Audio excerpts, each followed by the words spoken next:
انسان کی عقل کام کرنے والی کہ ایک بوند سے میرا اللہ سیپ کے اندر صدف کے اندر موتی پیدا کرتا ہے کوئی ایسی طاقت والا تو انسان سزا اسے دیتا ہے جس کو یہ بتانا ہو کہ میں بڑا ہوں. میرے اللہ پوری کائنات تو تیری بڑائی کو تسلیم کر چکی ہے. یہ درختوں کی پتیاں تیری بڑائی کے گیت گا رہی ہے, یہ سورج کی شعاعیں تیری کبریائی کے ترانے پڑ رہی ہے, یہ بادل کا برسنا ایک ایک بوند تیری کبریائی کے گنگن گیت گا رہی ہے. یہ بھورے یہ تیری کبریائی کے گیت گا رہے ہیں, یہ مسکراتی ہوئی کلیاں تیری کبریائی کے گیت گا رہے ہیں, یہ کھلتے ہوئے پھول تیری کبریائی کے گیت گا رہے ہیں. سزا تو اس کو وہ دیتا ہے جو اپنی بڑائی چھانٹنا چاہتا ہے. ساری کائنات اسے بڑا مان رہی ہے, وہ کہتا ہے میں کیا کروں گا تمہیں سزا دے کر. اللہ تمہیں سزا دینا نہیں چاہتا اگر تم اس کے شکر گزار بندے بنو. وہ سزا کیوں دیتا ہے؟ جب تم اس کی نافرمانی کرتے ہو تو وہ تمہیں ہوشیار کرنے کے لیے جھٹکے دیتا ہے, اور اس کے بعد اگر تم ہوش میں آ جاؤ, تم توبہ کر لو, تو پھر وہ تم پر نعمتوں کی برسات کرتا ہے. اور اگر تم ہوش میں نہ آؤ تو پھر تم سے عزت کے ساتھ جینے کا حق بھی چھین لیتا ہے.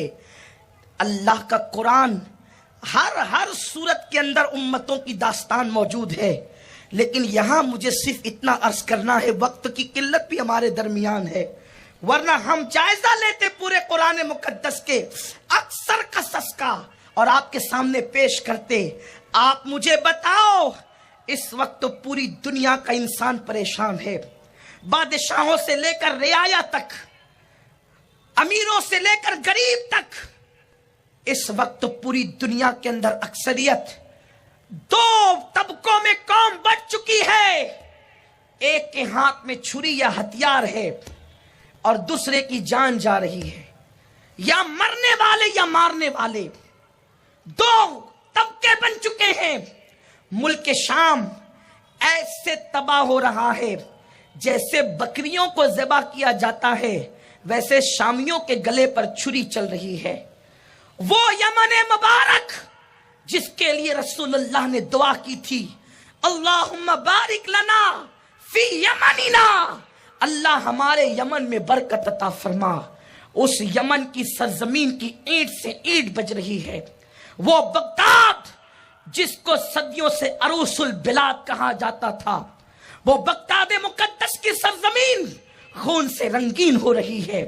دنیا کے حالات یہ ہے کہ اللہ اکبر, کہیں جانے تلف ہو رہی ہے تلواروں سے, کئی بم دھماکوں سے.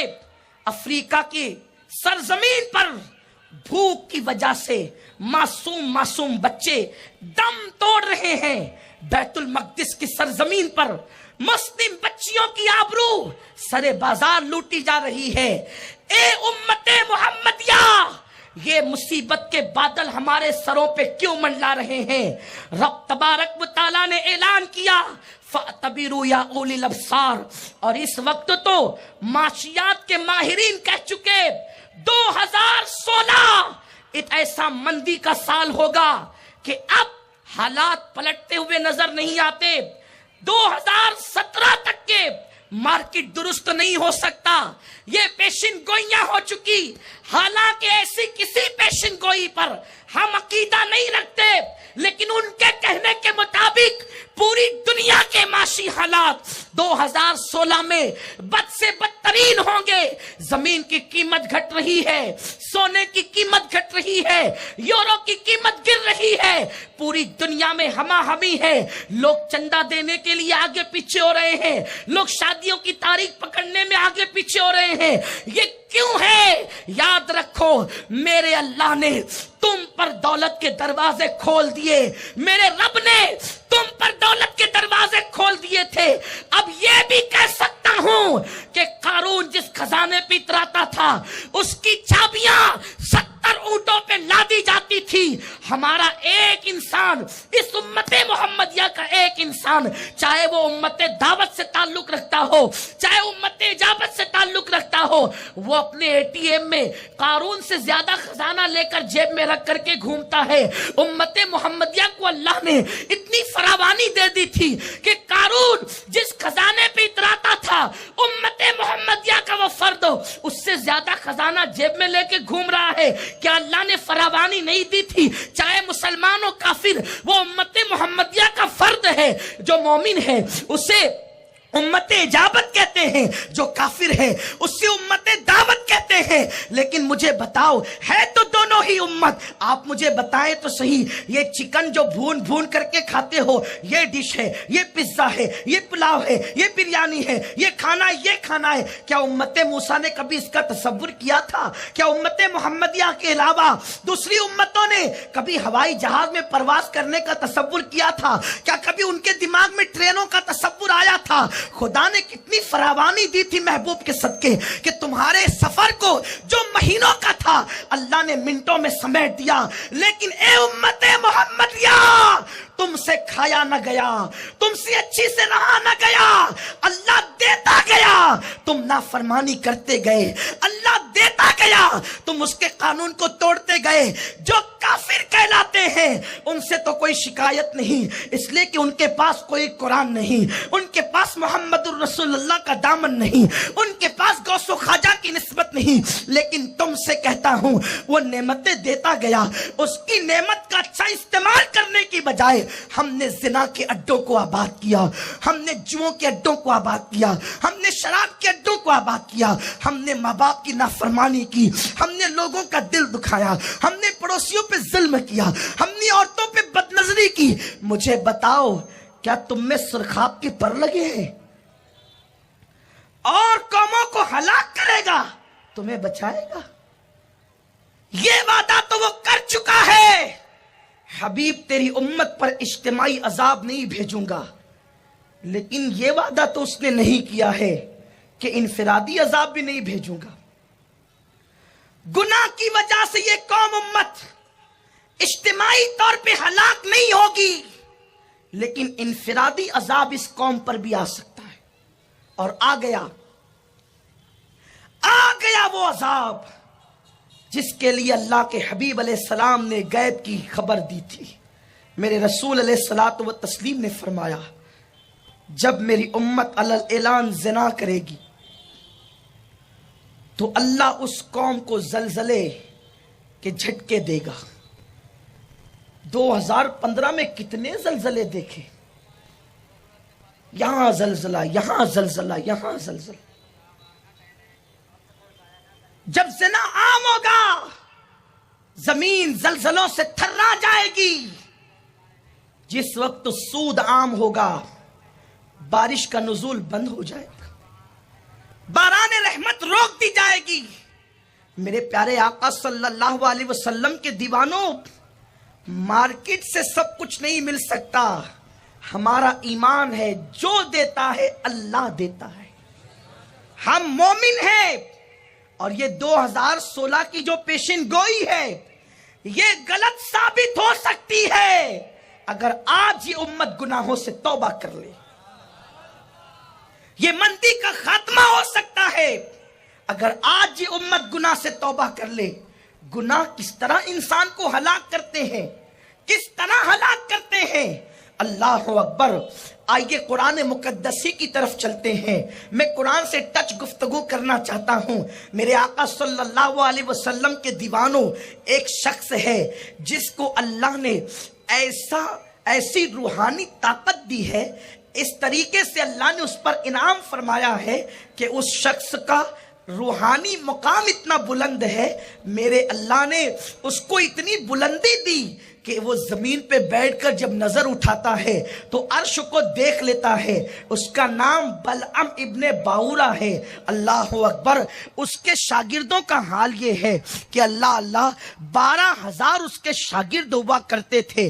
اس دور کے اندر 12,000. یہ حضرت سیدنا موسیٰ علیہ السلام کے دور کا عابد و زاہد ہے. یہ بڑا پرہیزگار آدمی تھا, بڑا متقی کہلاتا تھا. عبادت, ریاضت, اور اس کو اللہ نے اسم اعظم تک سکھا دیا تھا. میرے پیارے آقا علیہ السلام کے پیارے دیوانوں, ذرا سوچو تو صحیح, جب وہ عرش تک دیکھ لیتا ہوگا تو اس پر انعامات کی بارش کتنی ہوگی. اس کے 12,000 شاگرد تھے, لوگ اس کی غلامی کیا کرتے تھے. اللہ نے حضرت سیدنا موسیٰ علیہ السلام کو حکم فرمایا, موسیٰ جاؤ اور قوم جبارین پر حملہ کرو اور ان کو ان کے گناہ کی سزا چکھا دو. جب قوم جبارین پر جناب موسیٰ علیہ السلام اپنی قوم کے اللہ اکبر ہزاروں نوجوانوں کو لے کر کے نکلے اور آپ آ کر کے ایک جگہ پر ٹھہر گئے تو جبارین قوم کے سردار بلعم کے پاس آ کر کے کہتے ہیں, ایک کام کرو, آپ جناب موسیٰ اور ان کی قوم کے لیے بد دعا کر دو معاذ اللہ, تاکہ وہ ہلاک اور برباد ہو جائیں. اس نے کہا اللہ اکبر. وہ کانپ گیا, لرز گیا. میں ایک نبی کے لیے اور مومنین کے لیے بد دعا کروں گا, یہ مجھ سے ہرگز نہیں ہو سکے گا. نبی کے لیے بد دعا نہیں کی جا سکتی, مومنین کے لیے بد دعا نہیں کی جا سکتی. جب وہ قوم کو اس نے جواب دیا تو قوم کے سرداروں نے کام کیا, بہت سارے تحفے تحائف اکٹھا کیے, مال و دولت اکٹھا کیا, اور سب کچھ اکٹھا کرنے کے بعد اس کو دولت سے لاد دیا. اور اس کے بعد کہا, کیا اب بھی آپ ہمارا کام نہیں کریں گے؟ کیا اب بھی آپ قوم موسیٰ کے لیے بد دعا نہیں کریں گے؟ اس نے کہا ٹھیک ہے, میں استخارہ کرتا ہوں. اس نے استخارہ کیا, استخارے میں جواب نا کا آیا, لیکن جب نا کا جواب استخارے میں آیا تو اس شخص نے پھر بھی جو ہے اپنی گدھی پر بیٹھا اور چلنے لگا. گدھی مڑ جاتی تھی, وہ اپنا چہرہ پھیر لیتی تھی, وہ جانے کے لیے تیار نہ تھی. وہ گدھی کو مارنے لگا. جب گدھی نہ چلی تو گدھی کو اللہ نے زبان عطا کی. گدھی اس کو مڑ کر کے کہتی ہے, بلعم میں کیسے آگے بڑھوں؟ تو ایک نبی کی توہین کے لیے جا رہا ہے, تو ایک نبی کی بددعا کے لیے جا رہا ہے. مجھے میرے سامنے فرشتہ ہے جو مجھے روک لیتا ہے, میں کیسے آگے بڑھوں؟ اس پر بھی وہ نہ مانا اور وہ اتر کر کے گیا, پہاڑ پر کھڑا ہوا. اس نے جناب موسیٰ کی فوج کو دیکھا اور اس کے بعد ہاتھ اٹھا دیے اور اس نے جناب موسیٰ کے لیے بد دعا کرنا شروع کیا. لیکن جیسے جناب موسیٰ کے لیے اور ان کی قوم کے لیے وہ بد دعا کرتا تو جناب موسیٰ کے نام کی بجائے اس کا اپنا نام اس کی زبان پہ بطور بد دعا آتا, اور مومنین کے لیے بد دعا کرتا تو اس کی اپنی قوم کا نام آتا. قوم کہتی تو کیا کر رہا ہے؟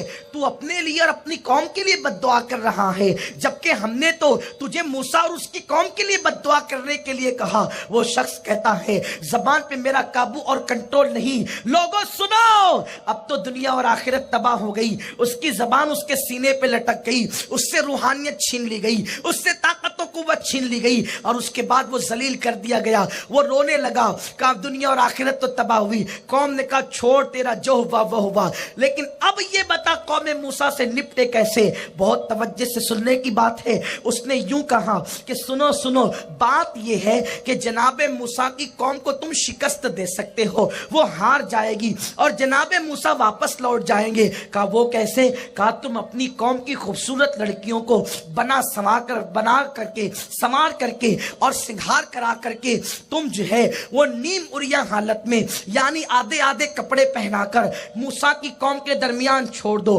قوم کی ہزاروں لڑکیوں کو جمع کیا گیا, اور جب ان کو چھوڑ دیا گیا تو جناب موسیٰ علیہ السلام کی قوم میں ایک بہت بڑا رئیس تھا, بہت بڑا مالدار جوان تھا. ایک خوبصورت لڑکی کو وہ گود میں اٹھا کر کے لایا, اور لانے کے بعد اس نے حضرت موسیٰ سے فتویٰ پوچھا, بتائیں یہ لڑکی میرے ساتھ حلال ہے یا نہیں ہے, آپ میرے ساتھ اس کا نکاح کر دیں. حضرت موسیٰ نے کہا ہم جہاد کے لیے آئے ہیں, ہم نکاح کی محفلیں منعقد کرنے نہیں آئے ہیں. یہ لڑکی تجھ پہ حرام ہے, اور میں اس کے ساتھ تیرا نکاح اس وقت تک نہیں کر سکتا جب تک میں اللہ کے حکم پہ عمل نہ کر لوں. اس نے لڑکی کو اٹھا کر اپنے خیمے میں لے گیا اور لے جا کر وہ زنا میں مصروف ہو گیا. ایک بندے نے زنا کیا, اس کے زنا کی نحوست یہ ہوئی کہ وہ 1 سیکنڈ کے اندر اندر ایسی ہوا چلی کہ جناب موسیٰ کی قوم پر طاعون کی وبا پھیل گئی، پلیگ کی وبا پھیل گئی، اور 1 گھنٹے کے اندر 70,000 جوان مر گئے۔ 70,000 لاشیں کسے کہتے ہیں؟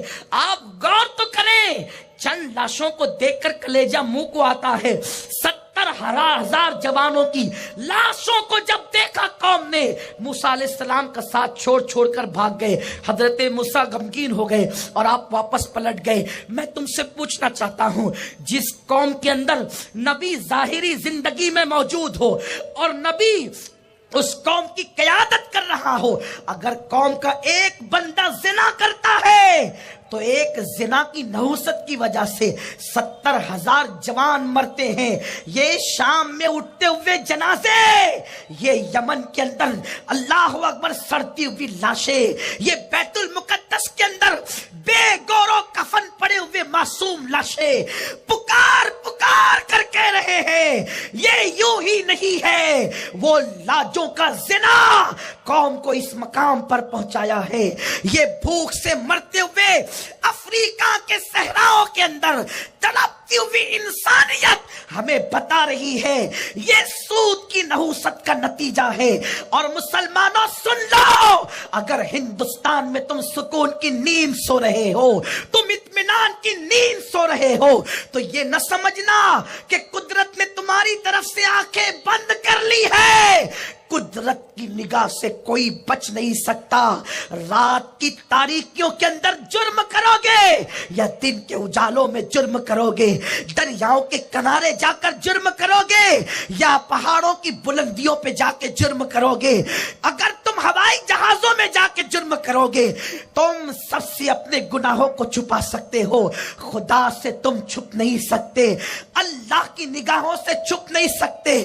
ان اللہ کان علیکم رقیبا، اپنی دولت پہ نہ اترانا، اپنی جوانی پہ ناز کر کے اللہ کو ناراض نہ کرنا۔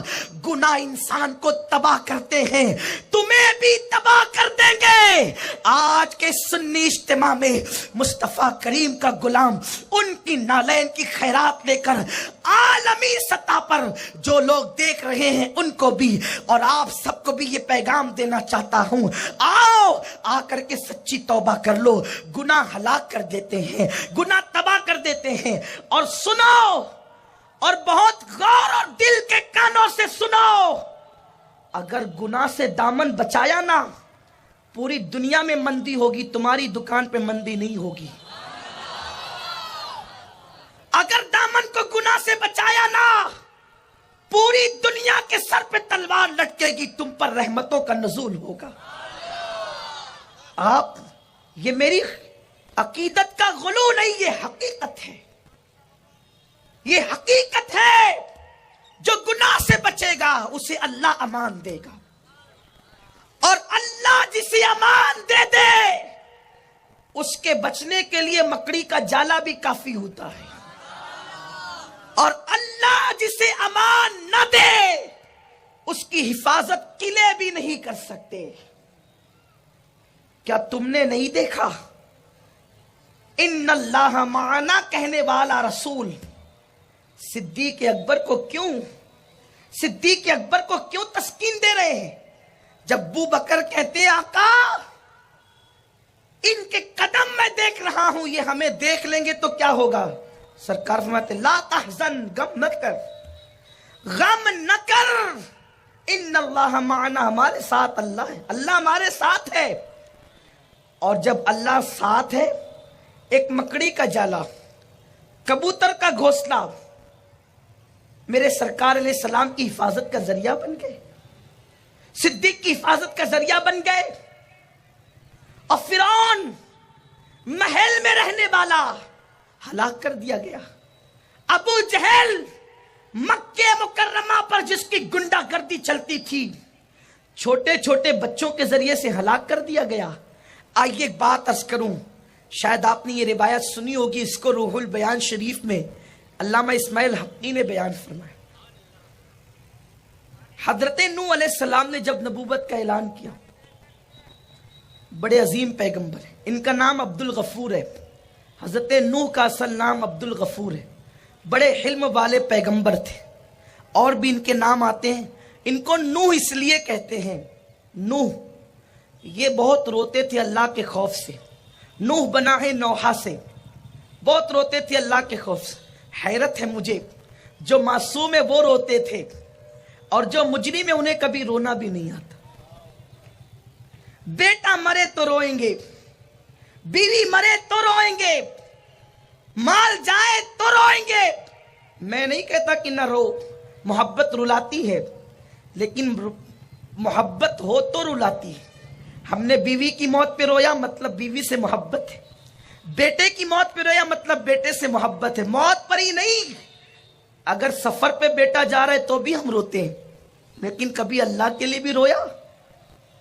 جتنی محبت تو مال سے کرتا ہے مسلمان، اتنی بھی تو اللہ سے نہیں کرتا. جس اللہ نے تجھے سب کچھ دیا. جناب نوح بہت روتے تھے. آپ نے 950 برس تبلیغ کی. ایک روایت کے مطابق صرف 80 لوگ آپ پر ایمان لائے. اور بڑا المیہ یہ کہ نوح علیہ السلام کی بیویوں میں سے ایک بیوی وہ خود بھی ایمان نہ لائی. وہ ایسی بدترین عورت تھی کہ قوم کے درمیان جا جا کر کے کہتی تھی کہ نوح تو پاگل ہو گیا. استغفر اللہ، نوح تو مجنون ہے، اس کی بات نہیں ماننا. حضرت نوح نے اللہ سے عرض کی، مولا یہ کیا ہے؟ ارشاد ہوا، نوح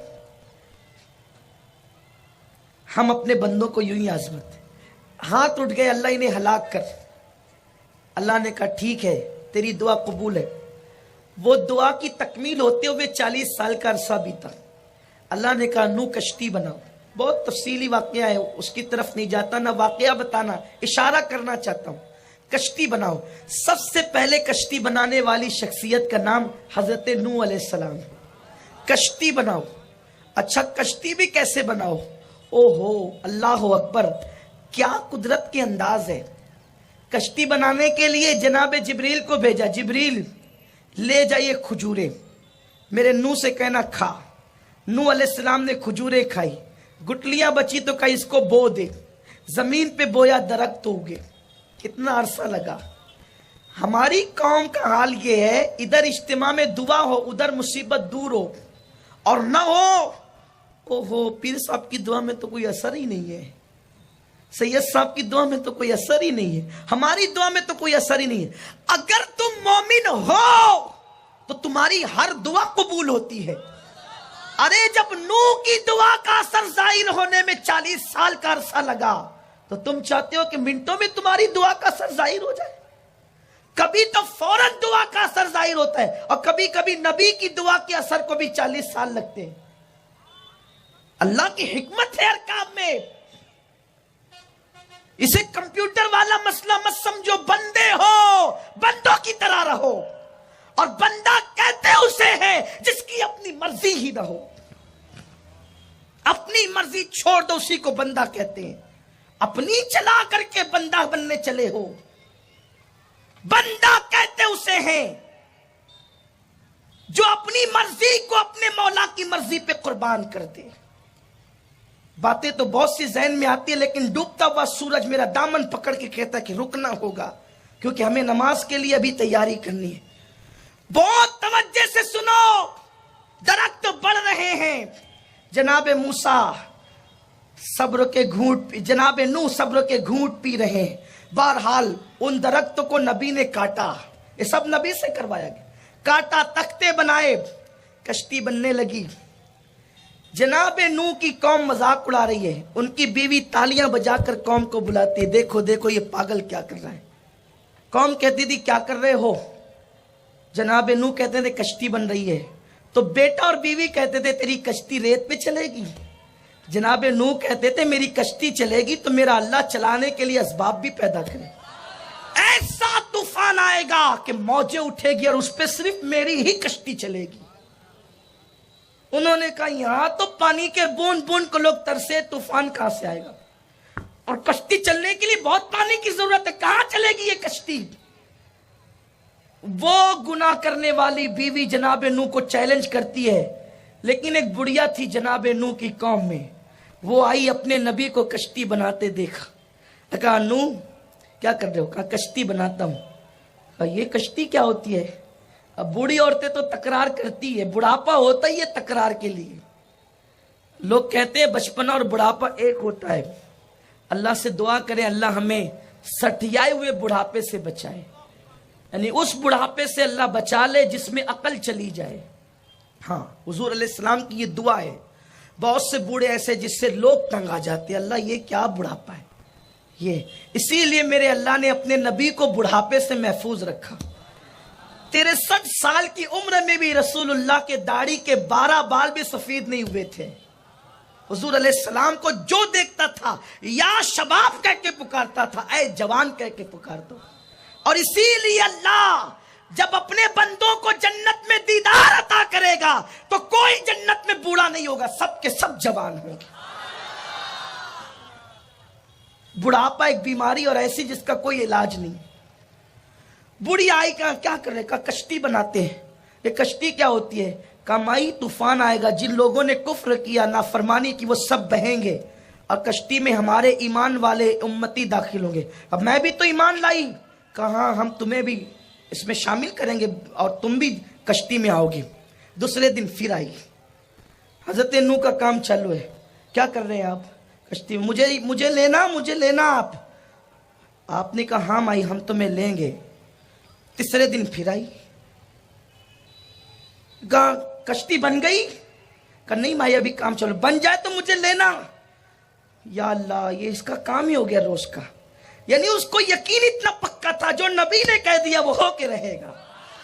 وہ بیوی نہیں مان رہی ہے، بڑھیا مان رہی ہے. اسی لیے میرے آقا فرماتے ہیں اگر مومن بننا ہے تو بوڑھی عورتوں کی طرح مومن بنو، اپنا ایمان بوڑھی عورتوں کی طرح کرو. دنیا ادھر کی ادھر ہو جائے، بوڑھی عورتوں کو ادھر سے ادھر کر نہیں سکتا. ایمان کے معاملے میں بوڑھی عورتوں کی طرح بنو، ایک دم کٹر. وہ ہوتی ایسی ہے جو بوڑھی عورتیں جو رسومات اہل سنت کی ادا کر رہی ہے، بڑے سے بڑا علامہ کے کہے نہیں کرنا، آپ اپنا کام کریں، نئی باتیں نہیں لانا. آج بھی یہ بوڑھی عورتوں کے اندر بات ہے. دنیا ادھر کی ادھر ہو جائے، یہ ہٹتے نہیں. یہ آپ اور ہم ہے، کبھی ادھر کبھی ادھر. ایمان اس کا نام نہیں ہے. ایمان یہ ہے جس پر آپ آ گئے ہیں، اب اس سے 1 انچ ہٹنا تو دور کی بات، اس میں شک بھی نہیں آنا چاہیے. یہ ایمان ہے.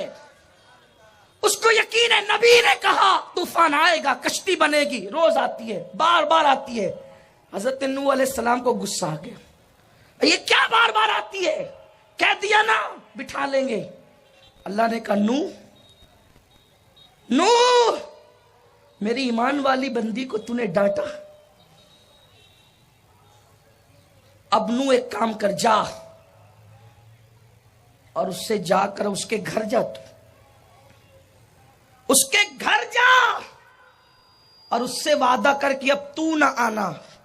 ڈانٹا جو تجھے ہے تو اب اس کا کفارہ یوں ادا کریں گے کہ تجھے خود بلانے آئیں گے، تو نے نہیں آنا. کیا احترام انسانیت ہے اسلام میں. پیغمبر نے ڈانٹا، یہ اس کی سعادت ہے. لیکن جناب نوح کو قدرت نے کہا تم جاؤ. گھر آئے، بڑھیا سے کہا مائی میں نے تجھے ڈانٹا لیکن اب تو نہیں آنا، میں تجھے لینے آؤں گا اور تجھے لے کر کے جاؤں گا جب طوفان آئے گا. تو اس نے کہا ٹھیک ہے، جب آپ کا وعدہ ہے تو پھر کوئی بات نہیں. لیکن جب طوفان آیا تو آپ جانتے ہیں اتنی ہما ہمی تھی، جانوروں کو بھی لینا تھا اندر.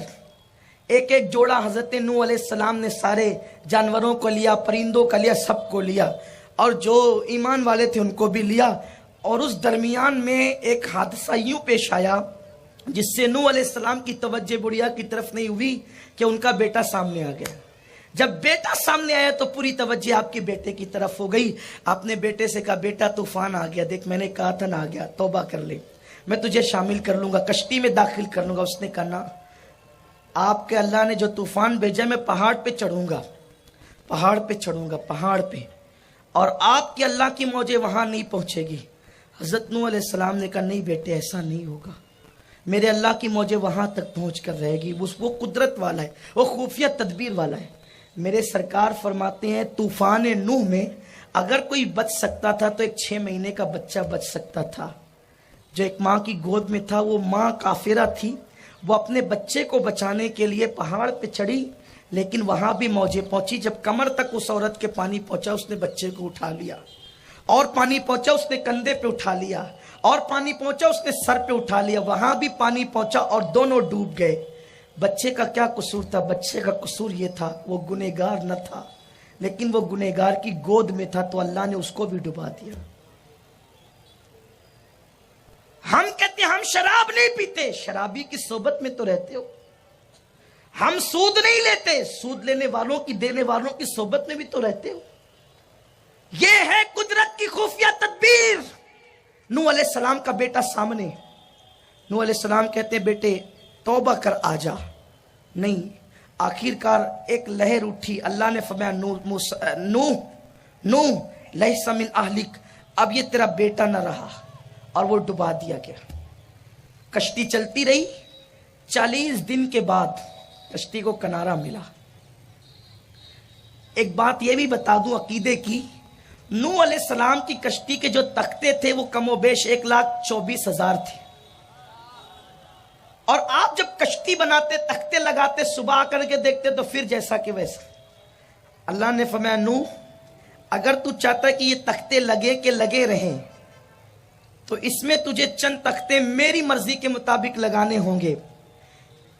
چند تختے وہ ہوں گے جن میں ایک پر ابو بکر کا نام ہوگا, ایک پر عمر کا نام, ایک پر عثمان کا نام ہوگا, ایک پر علی کا نام ہوگا, ایک پر فاطمہ کا نام ہوگا, ایک پر حسن اور حسین کا نام ہوگا.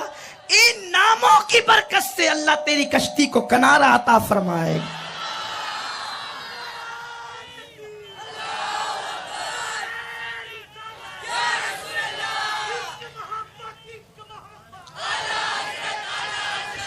جناب نوح علیہ السلام کشتی کنارے لگی, باہر آئے, بڑھیا کی یاد آئی. کارے وہ بڑھیا سے تو ہم نے وعدہ کیا تھا, لیکن نبی بھولتا نہیں, نبی کو بھلایا جاتا ہے. بڑے بڑے درخت بہ گئے, تنکا بہ گیا, پہاڑوں تک موجیں گئی. بڑھیا تو گھاس پھوس کی جھوپڑی میں رہتی تھی. نوح جب چلے ہیں تو دیکھا کہ سب فنا ہے, لیکن ایک جھوپڑی نظر آتی ہے, ایک جھوپڑی نظر آتی ہے. گئے سلام کیا. بڑھیا نماز پڑھ رہی تھی, اس نے نماز جلدی مکمل کی. کہا طوفان آ گیا چلنا ہے, طوفان آ گیا چلنا ہے. آپ نے مسکرا کے کہا مائی آ کے چلا گیا. کہا میں تو نماز میں تھی, مجھے پتہ ہی نہیں چلا. قدرت بتا رہی ہے اگر تم گناہ سے دامن بچاؤ گے تو ساری دنیا ڈوبے گی, اللہ تمہیں ترا دے گا. اگر تم گناہ سے دامن بچاؤ گے ساری دنیا مندی کی نحوست میں ہوگی, اور اللہ تمہاری دکانوں کو آباد فرمائے گا, تمہارے مکانوں کو آباد فرمائے گا. سب اس کی مرضی پر ہے. وہ چاہے تو پہاڑ پہ کھڑے ہونے والوں کو ڈبا دیتا ہے, اور وہ چاہے تو گھاس کی جھوپڑی میں رہنے والوں کو بچا لیتا ہے. اس لیے گناہ سے توبہ کرو. گناہ کی نحوست انسان کو تباہ کر دیتی ہے.